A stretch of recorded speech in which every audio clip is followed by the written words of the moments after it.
Suspense. Tonight, Roma Wines bring you Mr. Kirk Douglas in Community Property, a suspense play produced, edited, and directed for Roma Wines by William Spear. Suspense, radio's outstanding theater of thrills, is presented for your enjoyment by Roma Wines. That's R-O-M-A, Roma Wines. Those better-tasting California wines enjoyed by more Americans than any other wine. For friendly entertaining, for delightful dining. Yes, right now a glassful would be very pleasant. As Roma Wines bring you Kirk Douglas, the young American actor who made such an auspicious screen debut in The Strange Love of Martha Ivers. Mr. Douglas appears as George Mason, with Kathy Lewis as his wife Lois, in Community Property. Tonight's tale of Suspense. You sure manage to look sloppy in the mornings, don't you? Thanks. Coffee? Yeah. Maybe I shouldn't have qualified it. You look sloppy most of the times nowadays. Why should I waste my time looking glamorous for you? Oh, don't mind me. I'm just your husband. I just pay the bills. That's all I do. What bills? I should look like one of the 10 best women of the year on what I can squeeze out of you, I suppose. I'm not talking about clothes. But you could get your hair out of your face and put on a little lipstick for a change. Sure. Get up 3 hours early and go to the beauty parlor. All for the privilege of making your breakfast and listening to your sour crack. What's the matter with you?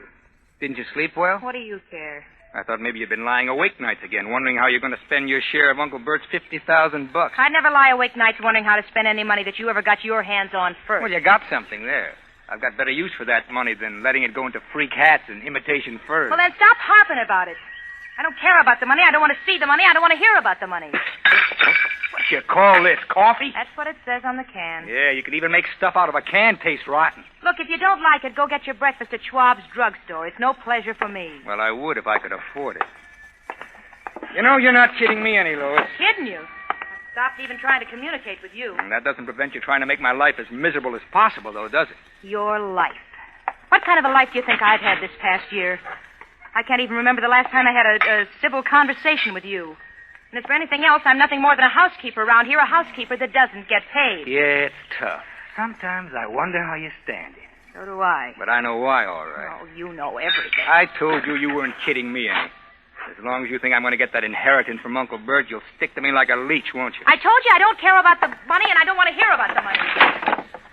There's enough about it. Even if your uncle is fool enough to leave it to you, which I doubt. Oh, sure, you don't care about the money. Not much. All I care about is having a decent life.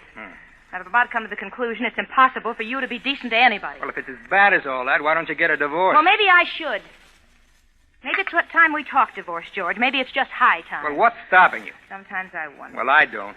You'll never get a divorce as long as you think I might inherit $50,000. That's what you think. Yeah. Well, I've thought about it. I've thought about it plenty. Then why don't you do something about it? Because I know you're too cheap to pay alimony and the lawyer's fees. That's why. Is that honestly all that's worrying you? Well, I'm certainly not worried by any illusions I might ever have had about you. All right. I'll pay the lawyer's fees in advance, and any reasonable alimony you can get a judge to grant you. Do you mean that, George? I never meant anything more in my life. Brother, you've got yourself a divorce.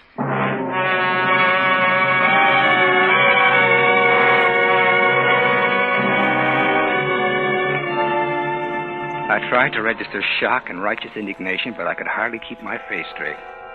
Lois was going to get a divorce.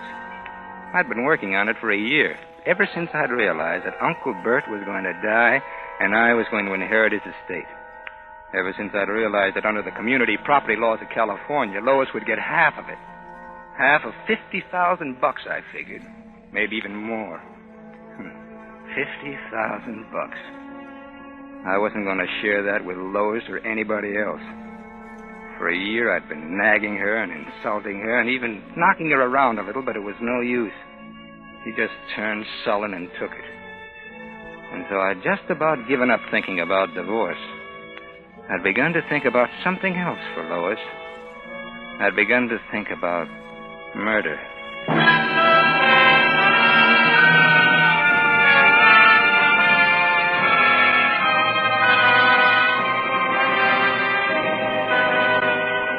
For Suspense, Roma Wines are bringing you Kirk Douglas in Community Property. Roma Wines' presentation tonight in radio's outstanding theater of thrills, Suspense.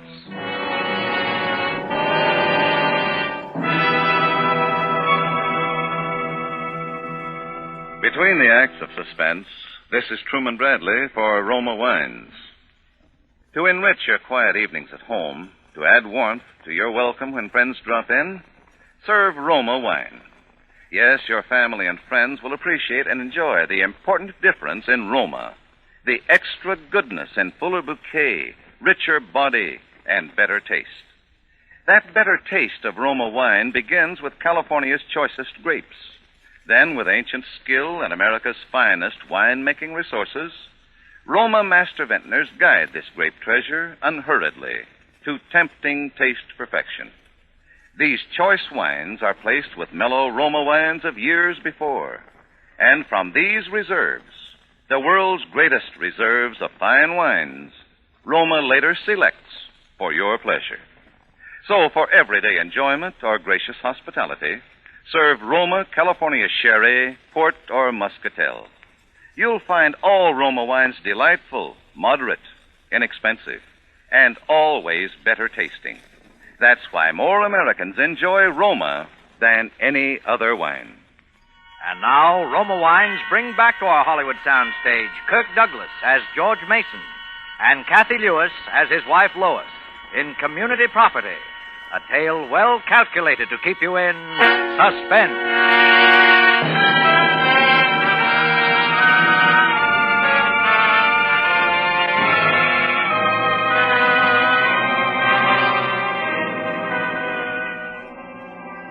So now Lois is going to give me a divorce. At last. And Uncle Bert's $50,000 would be mine, as long as she started proceedings before I inherited.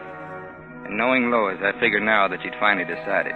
She'd probably go to work on it that very afternoon. When I drove out to Uncle Bert's later in the day, I was feeling like a kid just out of school. It was one of my regular visits, and I never missed. 3 or 4 times a week. That was a bore and a pain. But I'm a guy that can put up with $50,000 worth of almost anything. Good afternoon, Mr. Mason. Oh, hi, Judson. How's the old boy feeling this afternoon? Not too well, I'm afraid, sir. Oh, gee, I'm sorry to hear that. One of his bad days, eh? Rather difficult, yes, sir. Well, do you suppose it's all right for me to see him? Oh, yes, sir. It's nothing that serious, I should say. He's called for his lawyer, Mr. Bernard, and for Dr. Thorpe. I should imagine he'd be quite able to see you as well. Yes, what is it? Your nephew, Mr. Mason, is here to see you, sir. All right, show him in. Hello, Uncle Bert. How you feeling? Oh, not well, my boy. Not well. Not well at all. Well, go on, Judson. Close the door. Go about your business. Yes, sir. Yeah. Judson was saying you've had sort of a bad day. Yes, I'm completely bedridden now, as you see. I'm afraid the end is not far off, my boy. Oh, don't be silly, Uncle Bert. You'll live to be 100. No. I've called Dr. Thorpe. Oh, you can't scare me. Well, you call Dr. Thorpe every other day. I tell you, I'm sick. I'm dying. Are you going to sit there and argue with me? Oh, well, I know, Uncle Bert, but, gee, I hadn't realized it was that serious. Well, it's most serious. I'm glad you came today. I'd have called you if you hadn't. Oh, I understand your lawyer is coming over here. Oh, yes. I wish to be absolutely certain that my affairs are all in order before the end. Gee, Uncle Bert, well, gosh, it's hard to believe that anything could happen like that. I mean... Ah, my boy. There's no disputing with the Grim Reaper when your time comes. Oh, pull your chair a little closer. Sure. That's it. Now, George, you've always been a good nephew to me. Of course, I know you're always thinking of the money. But that's only natural. I don't care. Uncle Bert, now that's not fair. You're a liar, George. But you're a good liar. And that's a comfort to an old man.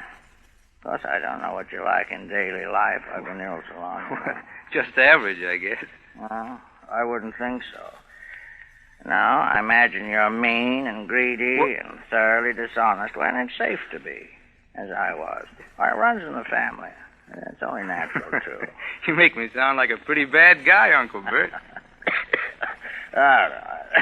Only true to human nature, George, with a little dash of Mason family thrown in. Yes, you've always been a good nephew to me, George, even though you may have been a hypocrite about it. And that's all anyone has a right to expect at my age.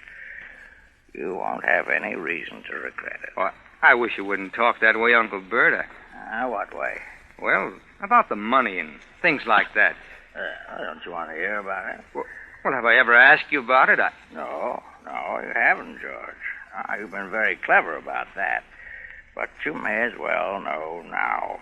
Well, As my will stands now, my estate will be divided into 2 parts. Oh. Yes.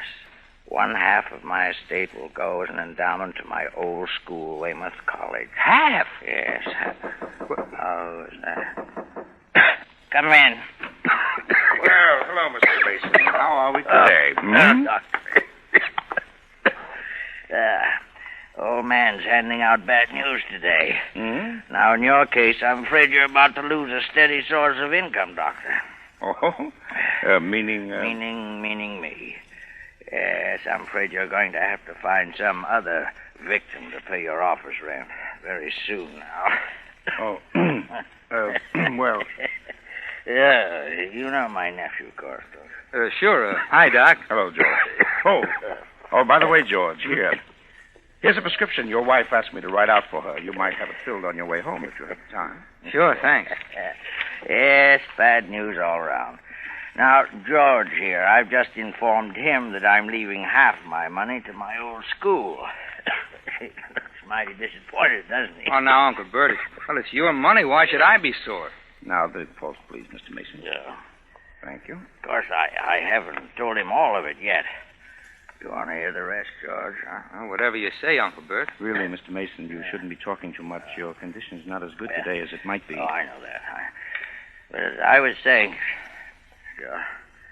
What was I saying? Oh, yes, the will. As a matter of fact, I'm leaving you fairly well provided for, George. Enough to give you a little start in life, anyway. Now, take it easy, Uncle Bert. It's you I care about, not the money. You're an accomplished liar, George. That's the only word for it. But you can relax again. The other half is going to you. You know you didn't have to do that, Uncle Bert. Well, not that I don't appreciate it, but... I think it will help a little, George. You'll be able to use $500,000, won't you? What'd you say? Really, Mr. Mason, I must forbid you to get excited now. Your condition... Didn't you hear me, George? I said 5. Uncle Bert. Mr. Mason. Uncle Bert. Uncle Bert, listen to me. I'm afraid he's gone. Tell me what you said. For heaven's sake, man, have a little decency, can't you? He's dead. He can't be. It's some kind of a gag. Did you hear it? $500,000. Oh, come in. Mr. Bernard is here to see. I'm afraid you're too late, Bernie. Oh, Bernie, you drew up the will. You'll know. Oh, hello, George. Bernie, he said 500,000. 500,000. You mean your inheritance? That's roughly what it comes to. Wow, $500,000. And permit me to be the first to congratulate you, George, on bearing up so well under your bereavement, that is. $500,000, and he never told me. Why, the rotten old liar.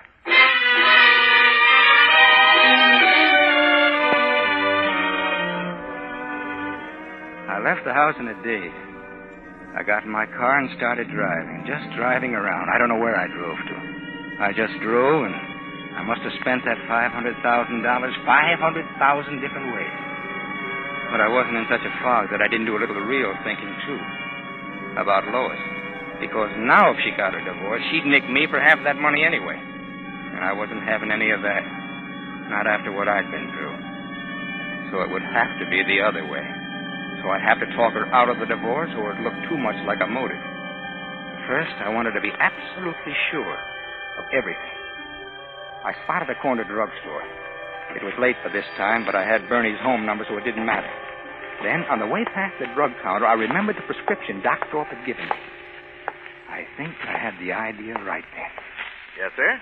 How long will it take you to fill this? Well? Oh, that won't take any time. Okay. Where's your phone? Just to your left, sir. Thanks.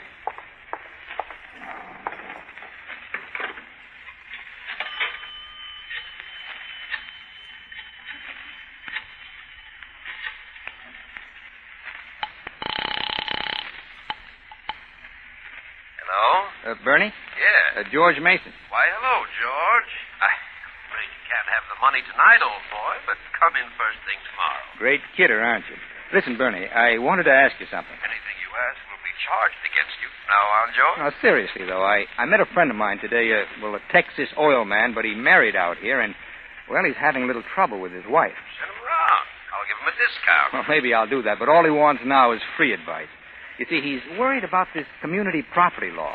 Well, it seems he came into quite a hunk of dough out here lately, and... Coincidence department, huh? Well, not exactly. This was, a deal, real estate. Well, he wants to know if there's any way he can keep his wife from cutting in on it. Oh, a heel, huh? That's right. Not a chance, my boy. Any property accumulated in the normal course of affairs after the marriage is community property. That's the law. Yeah, that's what he was afraid of. Listen, though, George. You want to know something cute? Nothing to do with your friend. Well, I gotta go, Bernie. I'm late. I'll call you tomorrow. But I'm trying to tell you Well, something. save it till tomorrow, huh? Good night, Bernie. I was in no mood to listen to bright sayings. I had too much else to do. At the drug counter, I picked up the prescription. It was what I thought it was. Sedative, it said. She'd been taking stuff to make her sleep for quite a while now. At the next corner, I bought her the biggest box of candy I could find. Then I went home to kill it.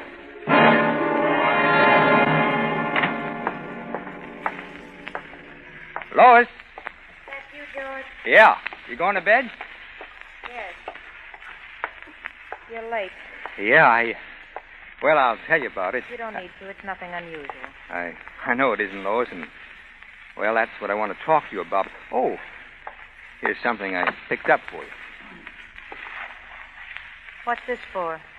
Nothing. I just thought you might like it. You must have wrecked the car or something. No, but, well, I've been doing a lot of thinking today, Lois. So have I. Well, you haven't done anything about that yet, have you? I mean, the divorce. Not yet. I know you're in a big hurry, but tomorrow will be time enough, won't it? Oh, now listen, Lois. Like I said, I've been doing a lot of thinking today. Well, it was quite a shock when you said that this morning. When I said it? Well, when it came up that way. I got to thinking. Well, I've been pretty rotten to you these last few months. And, well, I don't know why, but I have, and I know. You haven't been exactly the ideal companion, George. Well, it's as though something was driving me, making me do things and say things that I didn't mean and I didn't want to, and I couldn't help myself. Gosh, I don't know what it's been. Worry, trying to scrape along with everything going sky high and running into debt and thinking about the old man's money. I don't know what it's been, but I know it's been awful. For me, too. And I know it's been 10 times as bad for you. I know, George, but everybody has those kinds of worries nowadays. Well, I know, and, well, they don't take it out on somebody else the way I have, but when you talked about divorce, it made me realize I love you, Lois. I don't know how I could ever get along without you. Do you really mean that, George? I never meant anything more in my life. Just give me another chance, Lois. I'll do anything.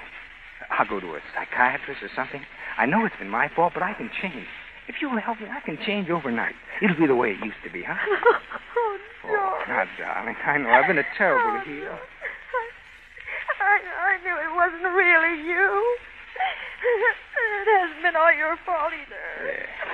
I've been sullen and nasty, but I had to do something just in self-defense to keep from going crazy. Because I love you so. Oh, now, there, baby. It'll be different now. I've learned my lesson, honestly. George, I know it will if we try, if we both just try. We used to be so happy. We're going to be happy again, too. You see, happier than ever. I know it. I think I'll really sleep tonight for the first time in months. Good. I've been so nervous lately, I've just been a wreck. Oh, say, that reminds me. I ran into Doc Thorpe today, and he gave me a prescription of yours. I had it filled on the way home. Here. Oh, my sleeping pills. That's funny. You're thinking about that now, and I probably won't need them anymore. You better take one anyway, just to be on the safe side, huh? Say, maybe I'll take one, too. Gee, it's been a pretty tough day. All right. I guess tonight maybe I'm almost too happy to sleep. Would you warm up a little milk for me, darling? Take them with? Why, sure, honey. I'll fix you right up. Thanks, darling. I went downstairs and started warming the milk. I'd had the stuff hidden away for a couple of months now. It was a narcotic that would have the same effects as the sleeping pills and show up the same way in an autopsy. I put some sugar and cinnamon in the milk to cover the taste, and then dumped in enough of the stuff to kill a horse. Then I took it up to her. Thanks, darling. Yeah. Huh. That's nice. What'd you put in it? Oh, just sweeten it up a little. Sweet, it's sweet. Oh, here's your pill. Thank you. Oh. It tastes a little funny. Oh. It's nice, but kind of funny. Oh, yes, maybe I got the milk a little too hot, huh? It always tastes funny when it's boiled. Maybe. To drink it all now, that's a good girl. There. That's the ticket. Feeling sleepy? All of a sudden. Well, now you lie down and let me tuck you in and you get a good sleep. And tomorrow, we'll start all over again. Oh, yeah. A new life. That's right. Tomorrow, there'll be a brand new life.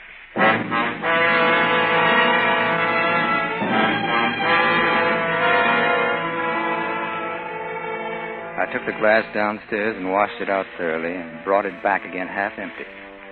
I dumped about 3/4 of the sleeping pills down the drain and then tipped the bottle over on the bedside table to give things that reckless look and went to bed. You think that's pretty funny, I suppose? Lying down in the next bed to someone you know is dying, will be dead before morning? Someone you just murdered? Well, maybe it is.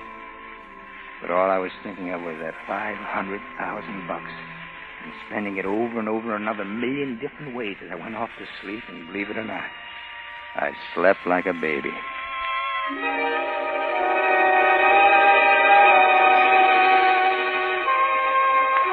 I woke up early feeling great and not knowing why for a minute, and then I remembered. I went over to look at Lois. She was lying just the way I'd left her. I put out my hand and touched her arm. That was all I needed to know. She was cold. Stone cold.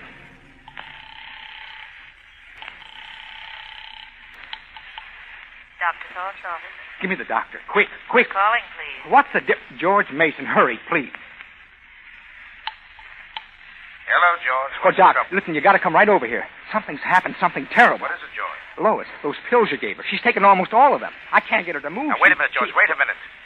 Are you sure there isn't some mistake? I know there isn't. She's cold. You'd better call the police, George. Police? Yes. Yes, it's usual in such cases. I'll be over, but you'd better call the police.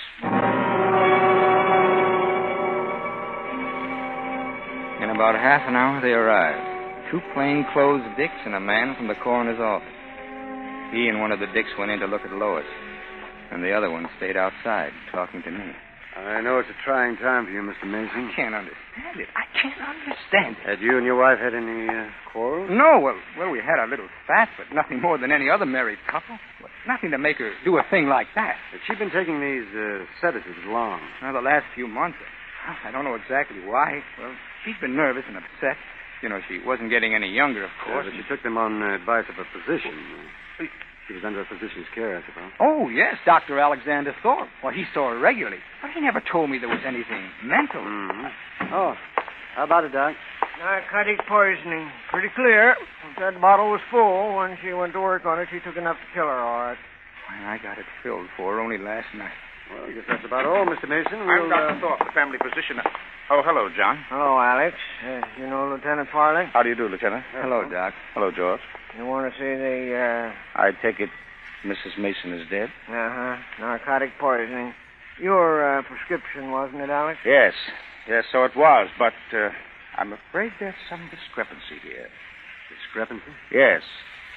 I had been prescribing sedatives for Mrs. Mason for some time. Lately, however, I reached the conclusion that her mental health was such that the possession of drugs in any quantity would be dangerous. My last prescription, therefore, contained no sedative of any kind. What did it contain? Nothing. Sugar and a neutral base. Why, if Mrs. Mason died of poisoning, the poison was administered to her in some other form. You said, administered? I did. From the evidence, I can reach no other conclusion. Neither can I. Well, Mr. Mason? Can I call my lawyer? You're entitled to do that. And from where I sit, Bud, looks like you're going to need a good one.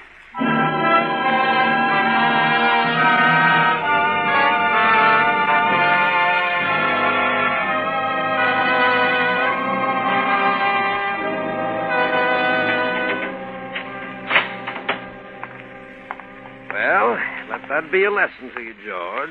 Before you commit a murder, always check with your attorney. Great kidder, huh, Bernie? Sure. If you'd only told me this on the phone yesterday instead of that cock and bull story about a friend from Texas, I could have saved you a lot of trouble. Oh. I tried to tell you, money that you earn or make in business is community property. Money that you inherit is not. Well, that $500,000 would have been all yours, George. You see what I mean? Next time, check with your attorney. Check with your attorney. A great kidder. Now he says, don't worry. If he can get me off the gas chamber, I'll still have the worst years of my life ahead of me. How do you like that?